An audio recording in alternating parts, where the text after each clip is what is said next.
Des audiences, celles accordées aujourd'hui par le Premier ministre au ministre omanais des Awqaf, au ministre sénégalais de l'énergie et à la présidente du réseau africain pour la prévention des crises alimentaires et nutritionnelles.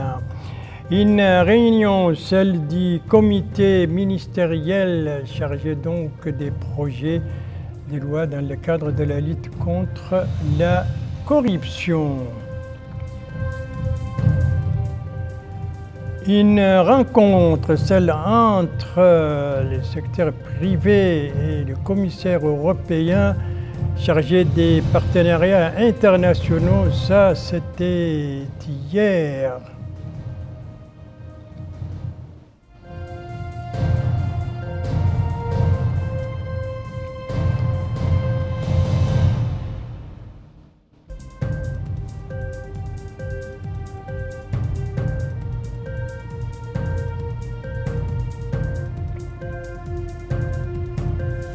Ça, c'est la rencontre donc entre cette délégation européenne et des hommes d'affaires mauritaniens. C'était donc hier. Tels étaient donc les principaux titres du journal. Et c'est parti, mesdames, mesdemoiselles, messieurs. Bonsoir et bienvenue à votre 21h30 de ce vendredi 20 décembre 2024. Et pour commencer, les nouvelles relatives à la santé de la Première Dame, Dr Mariam Wade El Daa, la Première Dame qui assure les Mauritaniennes et les Mauritaniens que son état de santé s'améliore davantage.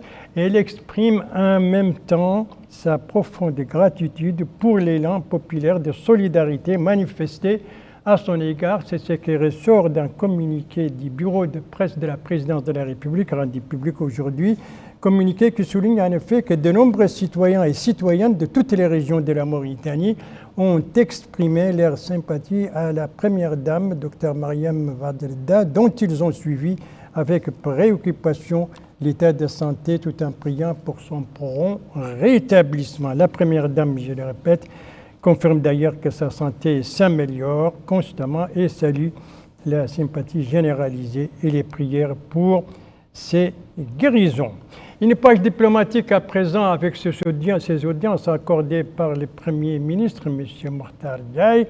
3 audiences en tout et toutes 3, c'était aujourd'hui. La première de ces audiences, c'est celle accordée au ministre omanais des Awqaf et des affaires islamiques. Une audience qui s'est déroulée en présence du ministre des Affaires islamiques et de l'enseignement originel, du directeur de cabinet du Premier ministre et d'un conseiller du Premier ministre, ainsi que du chargé d'affaires de l'ambassade d'Oman en Mauritanie. La deuxième, après l'audience, le ministre omanais a donné des précisions justement sur les entretiens qui se sont déroulés au cours de cette audience. C'était dans une déclaration faite en arabe, dont voici l'essentiel en français avec Yedali Fall. Dr Mohamed Ben Saïd Ben Khalifa Al-Mamari a exprimé sa satisfaction de la visite qu'il a effectuée dans notre pays suite à l'invitation du ministre des Affaires islamiques et de l'enseignement originel. Il a indiqué que les entretiens qu'il a eus avec son homologue étaient fructueux et reflètent la profondeur des relations bilatérales entre les dirigeants, le gouvernement et les peuples des deux pays. Il a souligné que les visions étaient compatibles dans divers domaines et que les partenariats de coopération pouvaient être mis en place, en particulier dans les affaires religieuses et l'enseignement originel. Il a indiqué qu'il avait informé le Premier ministre des entretiens qu'il avait eus et du contenu du protocole d'accord qui a été signé et qui ouvre la voie à un partenariat plus approfondi entre les deux pays. Il a ajouté qu'il s'est entretenu avec les ministres des Affaires islamiques au sujet d'un plan d'action entre les deux parties pour mettre en œuvre les dispositions du protocole d'accord. Il a enfin remercié la Mauritanie pour l'invitation et pour l'accueil chaleureux et l'hospitalité qui lui ont été réservés. Les idées maîtresses donc de la déclaration en arabe, faite en arabe par le ministre omanais des Awqaf et des Affaires islamiques, c'était après la rencontre avec le Premier ministre. La deuxième audience accordée par M. Mokhtar Ndiaye, c'était également aujourd'hui, voilà les images, c'était celle accordée au ministre sénégalais de l'énergie, du pétrole et des mines. Une audience qui s'est déroulée en présence du ministre de l'Énergie et du Pétrole, du directeur de cabinet du Premier ministre, de son conseiller chargé de l'énergie, du directeur général de la Société nationale des hydrocarbures et de l'ambassadeur du Sénégal en Mauritanie. Voilà, et à l'issue de l'audience, le ministre sénégalais a donné des précisions justement sur quoi a porté l'audience et les entretiens qui l'ont marqué. On va l'écouter. Nous sommes venus rendre visite à Monsieur le Premier ministre, une visite de courtoisie, mais une visite également de partage d'informations.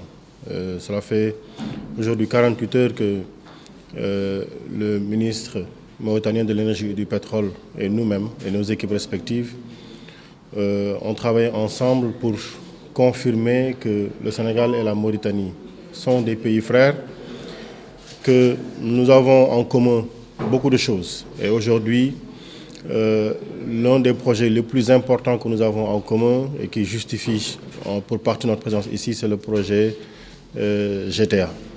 Et nous savons tous qu'il est attendu le premier gaz d'ici la fin de l'année ou plus tard, en début d'année 2025. Donc nous sommes venus avec toutes les équipes faire un état des lieux, échanger sur l'ensemble des points de convergence et constater que nous avançons ensemble, résolument, pour répondre aux attentes de nos nations sur le développement du projet, sur les prochains développements et sur les informations qu'il faut partager avec les autorités. Et dans les jours à venir, les autorités, nos autorités, se rencontreront pour confirmer les conclusions qui ont été arrêtées par nos équipes respectives. Donc ça a été un très grand plaisir de retrouver notre frère, de travailler ensemble et d'encourager aussi nos équipes à continuer à travailler ensemble. Donc c'était là la raison principale de notre visite. On remercie encore tout le peuple mauritanien pour l'accompagnement déroulé avec le peuple sénégalais et les actions que nous tenons ensemble au mieux des intérêts de nos nations respectives.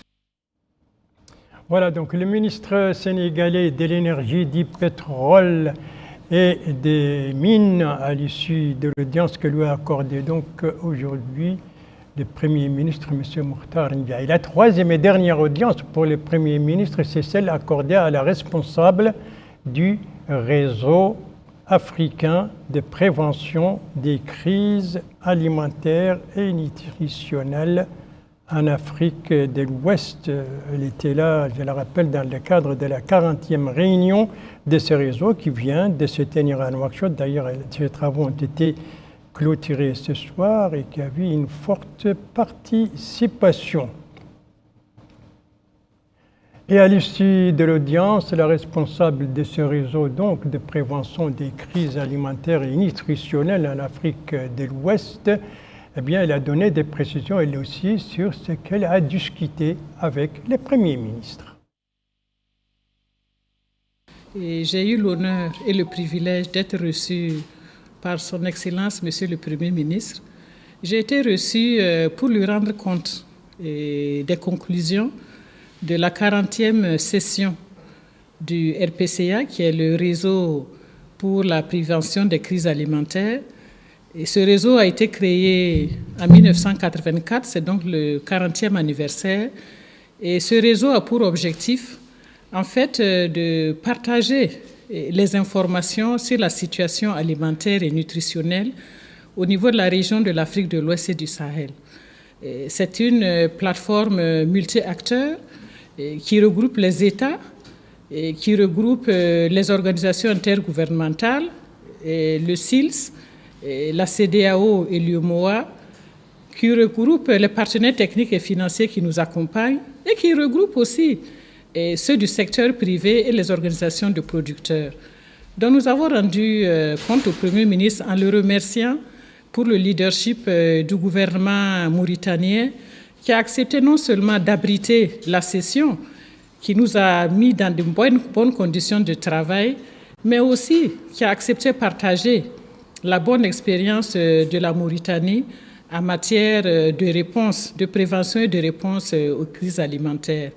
Et la réunion s'est bien passée et un certain nombre de conclusions importantes qui demande une implication plus forte de nos autorités au niveau régional. Et donc, le Premier ministre nous a donné l'assurance que le gouvernement de la Mauritanie, les plus hautes autorités de ce pays, vont jouer le rôle de plaidoyer au niveau continental, puisque la Mauritanie assure la présidence de l'Union africaine, pour qu'ensemble, on puisse relever les défis qui se présentent à notre sous-région dans un contexte de crise multiple. Voilà la responsable des réseaux de prévention des crises alimentaires et nutritionnelles en Afrique de l'Ouest et au Sahel. C'était à l'issue de l'audience que lui a accordée le Premier ministre. Voilà donc pour cette page diplomatique qui était marquée donc par ces 3 audiences accordées par le Premier ministre toutes 3. C'était aujourd'hui. Autre activité du Premier ministre, mais cette fois dans le domaine de la politique intérieure. Il s'agit d'une réunion du comité ministériel, donc réunion consacrée à l'examen des projets de loi relatifs à la lutte contre la corruption, des projets de loi qui s'inscrivent dans le cadre de la vision réformatrice du président de la République, M. Mohamed Ould Cheikh Razouani, exposé dans son programme électoral « Mon ambition pour la nation ». Le Premier ministre a engagé le comité à ajouter des propositions de nature à améliorer la teneur de ces projets. Cette réunion du comité ministériel, c'était donc hier soir. Il était présidé par le Premier ministre, M. Mortar Ould Diaye. Voilà, une page décoration dans ce journal. Cela se déroule au ministère des Affaires étrangères, de la coopération africaine et des Mauritaniens de l'extérieur. Le ministre, vous le voyez, a décoré aujourd'hui au nom du président de la République, l'écrivain français M. Gaston Kallmann de la médaille des chevaliers de l'Ordre du Mérite national. À l'issue de la cérémonie, l'écrivain a exprimé sa grande satisfaction à l'égard de ces gestes qui signifient beaucoup pour lui. Gaston Kallmann a souligné également qu'il a beaucoup d'estime pour le peuple mauritanien, pour ses efforts en faveur de la renaissance africaine et pour le niveau avancé de démocratie dans le pays. Une cérémonie qui s'est déroulée notamment en présence du secrétaire général de ce département des Affaires étrangères. Un écrivain français donc décoré aujourd'hui au nom du président par le ministre des Affaires étrangères, de la coopération africaine et des Mauritaniens de l'extérieur. C'était donc aujourd'hui. Elle, par contre, était hier. C'est cette réunion entre une délégation mauritanienne et une délégation européenne conduite par le commissaire chargé des partenariats internationaux, et c'était sous la supervision du ministre de l'économie et des finances. Précision avec Bokar Baïlaba.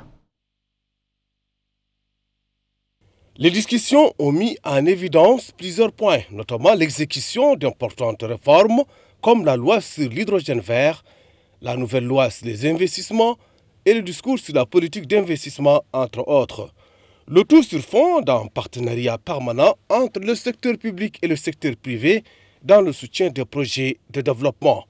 Notre partenariat est fondé sur un ensemble de valeurs. Ce sont des valeurs communes.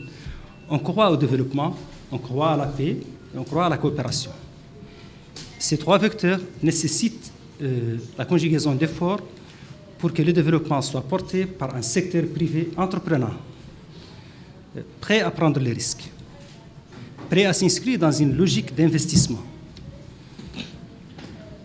prêt à s'inscrire dans une logique d'investissement durable.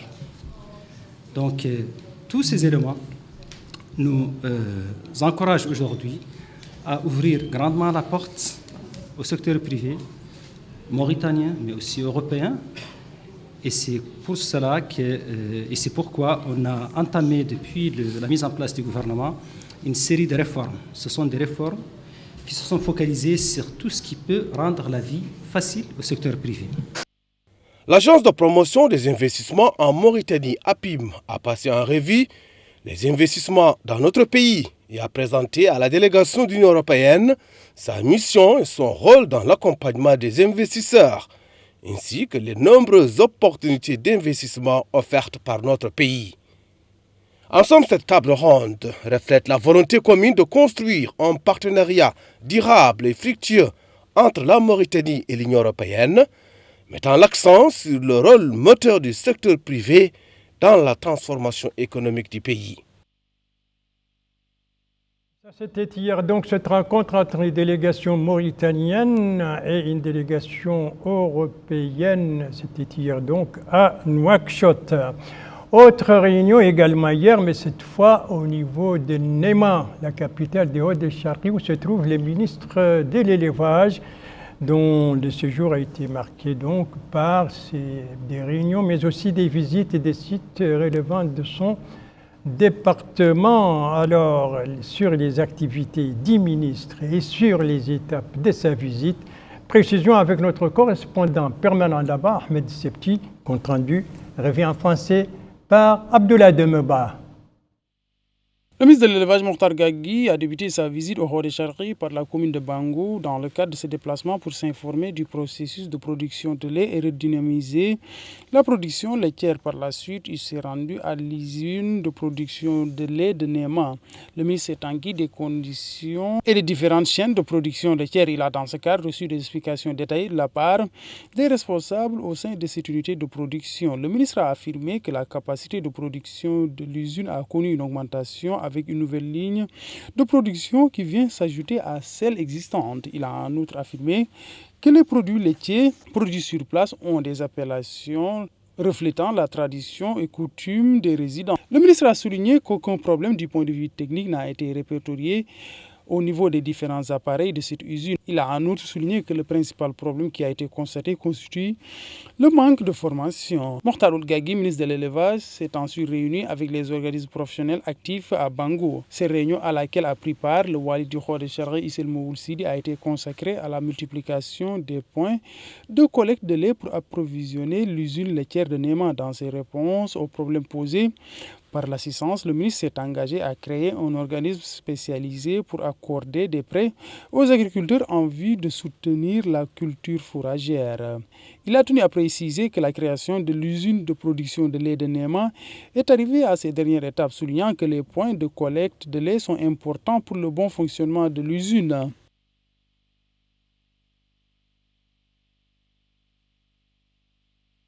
Chargé du ministre de l'élevage, l'objectif réorganiser, réactiver l'action de production de lait et renforcer la coopération entre les éleveurs et la Mauritanienne des produits animaux. Pardon. Autre activité ministérielle, mais cette fois à Nouakchott, avec participation du ministre de la Culture, des Arts, de la Communication et des Relations avec le Parlement. De quoi s'agit-il? Eh bien, il s'agit d'un colloque scientifique organisé hier soir par l'association AVAR pour les études.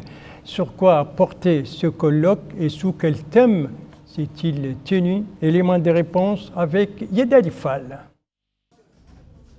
L'unité nationale entre réalité de la cohésion sociale et contrainte et discours de la haine.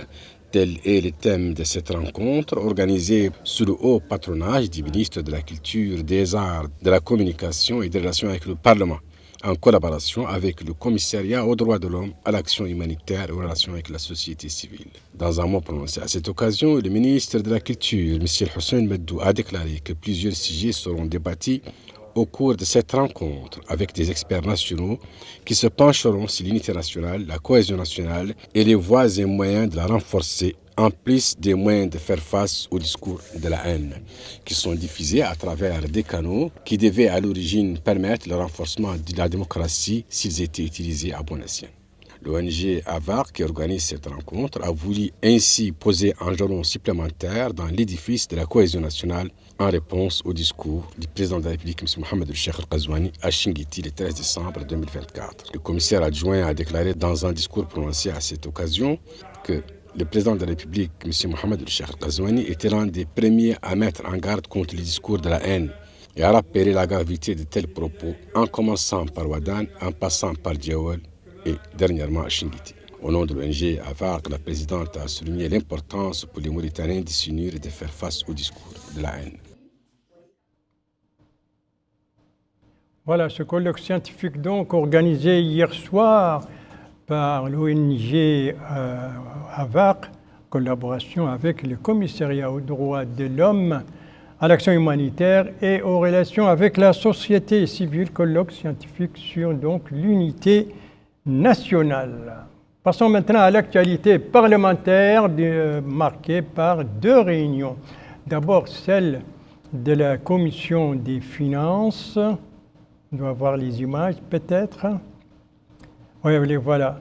Commission des finances qui était réunie hier et sa réunion était consacrée à l'examen du budget du ministère de la Défense, des affaires des retraités et des enfants des martyrs, un budget qui a été présenté et défendu devant les membres de la commission par le ministre de la Défense. Ce sont toujours des séquences de cette réunion de la Commission des finances de l'Assemblée nationale.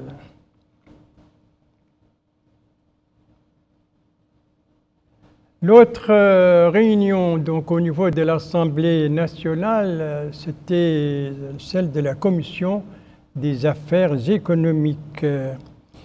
Et c'était une réunion qui a permis de discuter aujourd'hui le projet de loi relatif aux établissements publics et aux entreprises. Un projet de loi présenté, défendu devant les membres de la Commission par le ministre de l'Économie et des Finances. Cette réunion s'est déroulée aujourd'hui.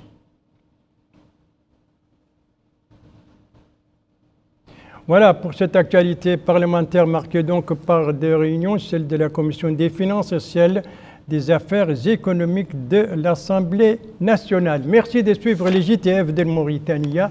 La suite du journal avec d'abord une distribution, cela se déroule au Brakna, une distribution donc d'aide au profit des populations. Et c'est Taziast donc qui a entrepris cette opération. À l'heure où exactement l'opération s'est déroulée, c'est ce que nous dit notre correspondant permanent Mohamed Lemil Hadi, compte rendu revue en français par Bokar Baïleba. C'est l'arrondissement administratif de Dar el-Barka, relevant de la Moukata de Bogué, qui a servi de cadre pour la cérémonie du lancement de l'opération de remise d'une aide humanitaire offerte par la société Taziast au profit de 625 familles touchées par les inondations à cause de la crue du fleuve.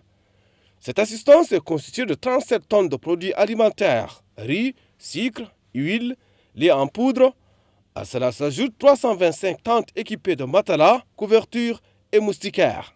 Pour le commissaire adjoint à la sécurité alimentaire, l'Imamoud Abdawa, ces aides offertes par la société Taziast s'inscrivent dans le prolongement de l'assistance que le gouvernement a commencé à fournir aux citoyens dès les premiers moments des inondations en exécution des directives du président de la République. Il a rappelé que le CSA ne ménagera aucun effort pour fournir des assistances aux familles touchées par les inondations dans les 4 wilayas en coordination avec les autorités administratives. À son tour, le chargé des relations extérieures de la société Taziast, Bab Salehi, il a indiqué que la mise en œuvre de cette assistance s'inscrit dans le cadre de l'action sociale de la société, soucieuse d'aider les citoyens touchés par les inondations en collaboration avec le CSA. La maire de la commune de Dar el-Barka, Abed Boub Mohamed Abed, a remercié le CSA et la société Taziast Mauritanie pour cette aide précieuse, saluant l'intervention rapide et efficace des pouvoirs publics lors des récentes inondations. Pour rappel, cette aide offerte par la société Taziast Mauritanie est constituée de 157 tonnes de produits alimentaires de base et 1300 tentes équipées de matelas, couvertures et moustiquaires au profit des familles touchées par les récentes inondations dues à la crue du fleuve dans les 4 wilayas, Trarza, Brakna, Gorgol et Guidimaha. Voilà, une aide donc d'Asiast au profit des familles sinistrées à la suite des inondations, en tout 600 familles. Une aide avec des produits alimentaires, mais aussi des tentes et des couvertures. Tout cela, c'était aujourd'hui, donc l'opération de distribution à partir de Dar el-Barka. Aujourd'hui, c'est aussi la deuxième journée consécutive de la visite à Nouakchott de la délégation omanaise, conduite par le ministre des Awqaf et des Affaires islamiques. Une deuxième journée marquée par des visites d'institutions relevantes de notre ministère des Affaires islamiques et de l'enseignement originel. Précision sur ces visites d'aujourd'hui avec El-Hajj Abdallah Din. La maison du livre des Saint-Coran a été la première étape de cette visite entamée par le ministre omanais d'Awqaf et des Affaires religieuses en compagnie du secrétaire général du ministère des Affaires islamiques et de l'enseignement original. Sur place, la délégation s'est informée sur les phases de l'impression du livre des Saint-Coran ainsi que sur les modalités suivies pour assurer la bonne impression du livre des Saint-Coran. Dans la salle de réunion de cet établissement, le vice-président de la maison, M. Lematoul Mohamed El Mokhtar, a présenté un exposé sur les objectifs visés par cette institution. Des objectifs qui portent essentiellement sur la diffusion et la disponibilité de copies du livre des Saint-Coran dans les établissements scientifiques, les mosquées et les mahadras, avec la prise en compte de la spécificité mauritanienne en termes de règles de l'écriture et de lecture. La fondation des ulémas mauritaniens a été la seconde étape de cette visite. Lors de cette étape et au cours d'une réunion avec le conseil scientifique de la Fondation, le secrétaire général de la Fondation, M. Cheikh Saleh, a passé en revue les missions de cette institution, qui consiste à diffuser la tolérance et le centrisme et à lutter contre le terrorisme et l'extrémisme. La Mahadra pilote pour la mémorisation du Saint-Coran et l'enseignement des sciences islamiques, dénommée Torjuman, a été la troisième étape de cette visite. Au cours de cette étape, la délégation s'est informée sur les méthodes d'enseignement suivies par cette école coranique pilote. À l'issue de la visite de la délégation omanaise, le secrétaire général du ministère des Affaires islamiques et de l'enseignement original, M. Bouitoullah Ahmed El Souad, a apprécié les niveaux de coopération et de coordination entre la Mauritanie et le sultanat d'Oman, indiquant qu'une nouvelle convention a été signée et qu'elle sera suivie d'un programme d'exécution. Quant au conseiller scientifique du ministère omanais des Awqaf et des Affaires religieuses, a précisé que sa visite a lui permis de découvrir les nombreuses perspectives de la coopération bilatérale entre les deux pays, tout en louant l'hospitalité dont il a été l'objet durant son séjour en Mauritanie. Voilà, des précisions donc sur les visites entreprises aujourd'hui par la délégation omanaise au niveau des différentes institutions relevantes du ministère des Affaires islamiques et de l'enseignement originel. C'était donc aujourd'hui à Nouakchott, deuxième jour de la visite de cette délégation omanaise dans notre capitale, Nouakchott qui vient d'abriter un atelier organisé par le ministère des Pêches, atelier dont les travaux ont été clôturés aujourd'hui. Compte rendu Yadalifal. Les rideaux sont tombés sur l'atelier de formation des inspecteurs de la sûreté et de la sécurité maritime, organisé par l'Agence mauritanienne des affaires maritimes. 5 jours durant, les participants ont suivi des exposés sur les sujets et des conférences animées par des experts dans le domaine.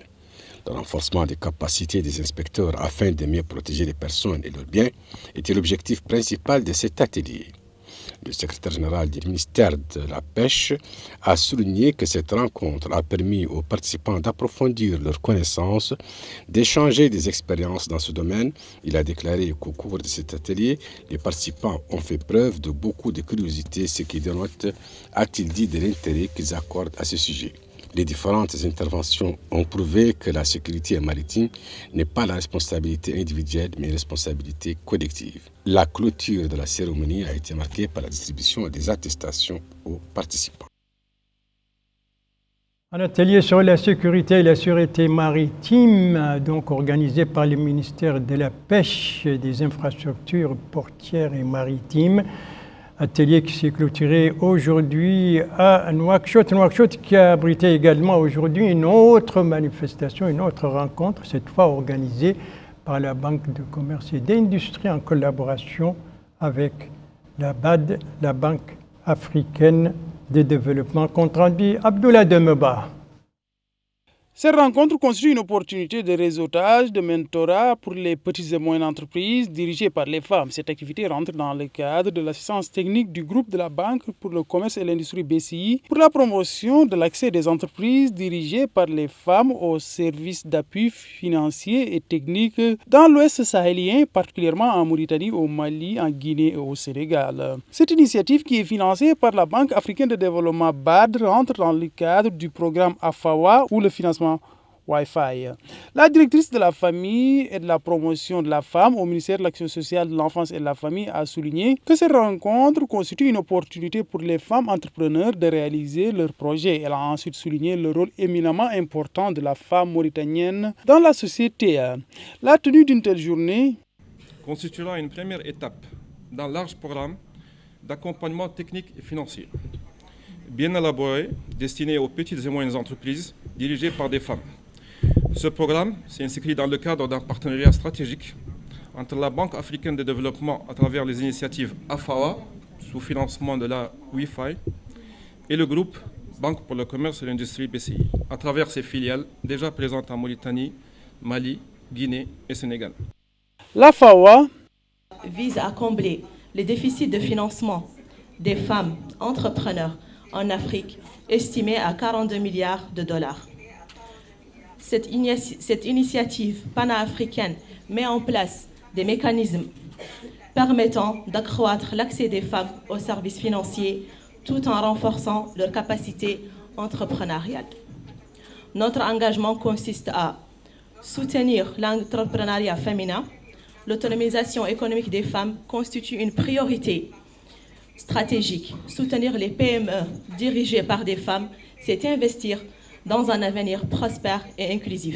Le représentant de la BAD s'est exprimé par visioconférence. Il a ainsi mis en avant l'importance du projet AFAWA ou l'action de la finance affirmative pour la femme africaine, qui constitue, dit-il, un programme phare de la Banque africaine de développement qui a été lancé en 2021 afin de combler le gap lié au financement, particulièrement au profit des femmes.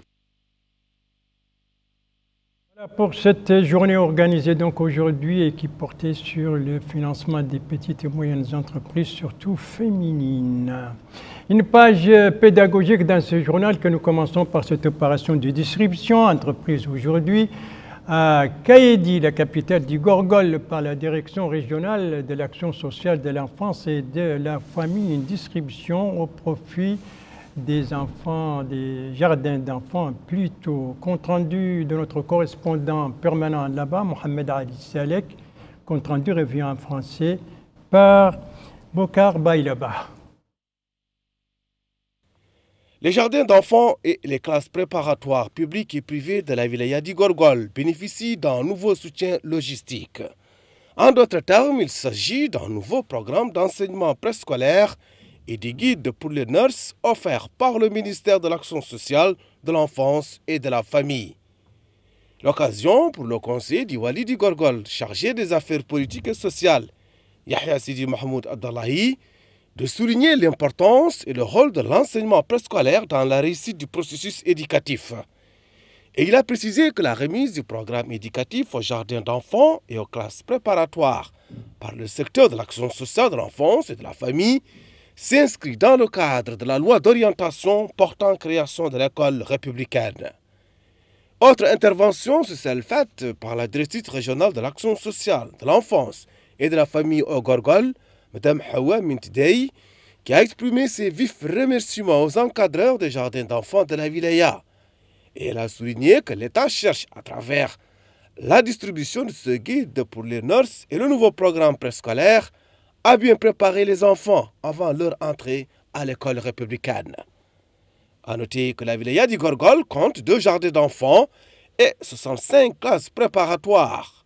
Ce sont là des structures éducatives qui s'inscrivent dans le cadre de la collaboration entre le ministère de l'Action sociale, de l'enfance et de la famille et d'autres secteurs étatiques.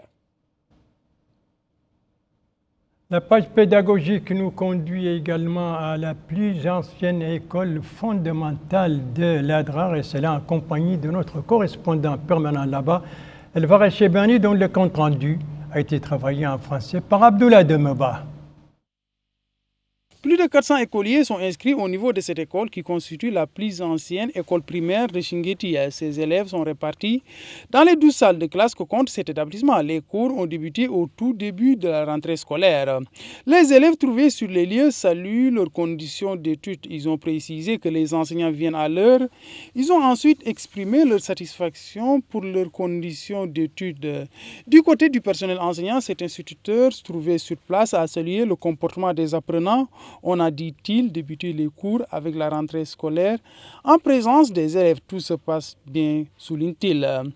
La présidente de l'association des parents d'élèves a pour sa part exprimé sa satisfaction pour le déroulement des enseignements au niveau de la Mokata de Chinguetti. Elle a en outre mis en avant le comportement exemplaire des apprenants. Le directeur de l'école numéro 1 de Chinguetti a affirmé qu'aussi bien le personnel enseignant que les élèves sont sur place au moment opportun. Il a salué les conditions de déroulement des cours au sein de cet établissement. Et c'est sur cette visite à la plus ancienne école fondamentale de la DRAR qui se trouve, vous l'avez entendu, à Chinguetti, que se termine ce journal. Merci à vous, Madame, Mademoiselle, Monsieur, de l'avoir suivi. Merci bien entendu aux équipes rédactionnelles et techniques qui ont participé à sa conception. Je vous en rappelle les principales informations. Ici, nous sommes à la primature qui a abrité aujourd'hui 3 audiences accordées par le Premier ministre. La première au ministre omanais des Awqaf, la seconde au ministre sénégalais de l'énergie et la troisième à la présidente du réseau de prévention des crises alimentaires et nutritionnelles en Afrique de l'Ouest et au Sahel. Nous sommes toujours à la primature, mais cette fois qui a abrité hier soir une réunion du comité ministériel chargé donc de la lutte contre la corruption. Et ici, nous sommes au ministère de l'économie et des finances qui a abrité hier une rencontre entre une délégation mauritanienne conduite par le ministre de l'économie et des finances et une délégation européenne conduite par le commissaire européen chargé des partenariats internationaux.